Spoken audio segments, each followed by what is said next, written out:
Allah made me not good at some things. I have a limit. I'm not good at accounting. I'm not good at remembering conversations. My mother is. My wife is very good at remembering conversations. Do you remember what you said yesterday? If I'm being honest, I don't even remember what I said 1 minute ago, if I'm being completely honest. Do you remember that game in 1992, the World Cup final? Yeah. Yeah, that was awesome. But do you remember what you said yesterday? Nope. I got nothing. There are some people that can remember some things, not remember other things. I'm good at creativity, not good at management. This is the thing. There are some people very good at organizing, but not very good at patience. Right? Happens? Usually organized people, very impatient people. That's the thing. All right? Because they see any chaos around them, they're like, you know. So here's the thing. Yes, I have free will, I have choice, but I have intellectual limits, I have capability limits, I have physical limits. There's a limit to my height, there's a limit to my strength, there's a limit to my physical ability, there's a limit to my economic mobility, right? There's a physical bodily limit, and that limit is a jibillah. You know, there's a saying in Old English, you can't grow out of your skin.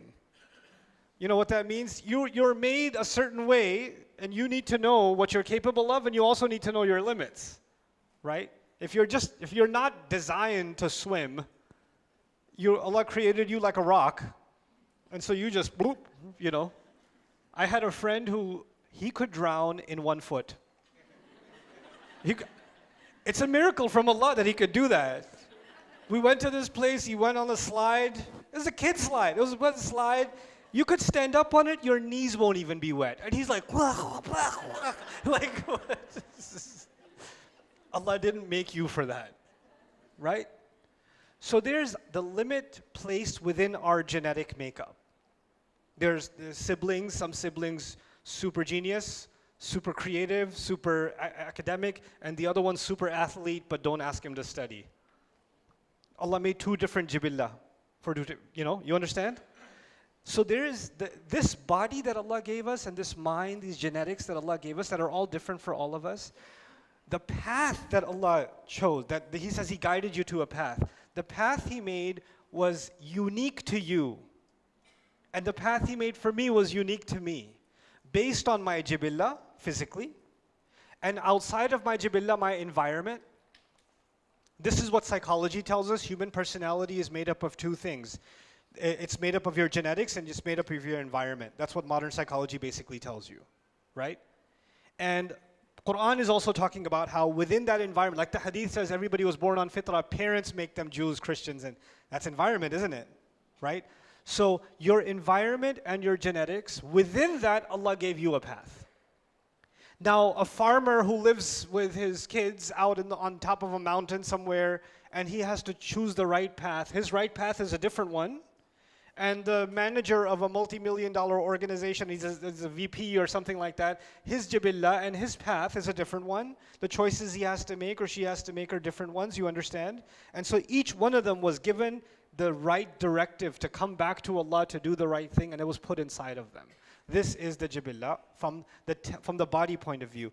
But then there's the grueling test and the ruh. The ruh itself, meaning there's my physical limits, but then there's my spiritual core inside.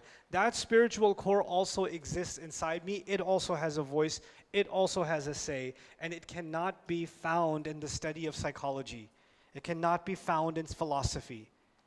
You can't find it in those studies. But I know it exists because you just know it does.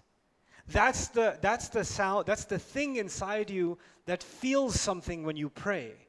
That's the thing inside someone. Incidentally, I met a woman yesterday. Before coming here, I had a craving for a donut. Don't ask me. So I went to this mall, and I'm getting in line. There's a popular donut place. I won't tell you which one. And so I'm standing in line, and this lady behind me was with her 2 kids, and she said, "Are you?" And I was like, "Yeah." And she started crying her face off. I don't know the face because she was wearing a mask, but what I could see, crying.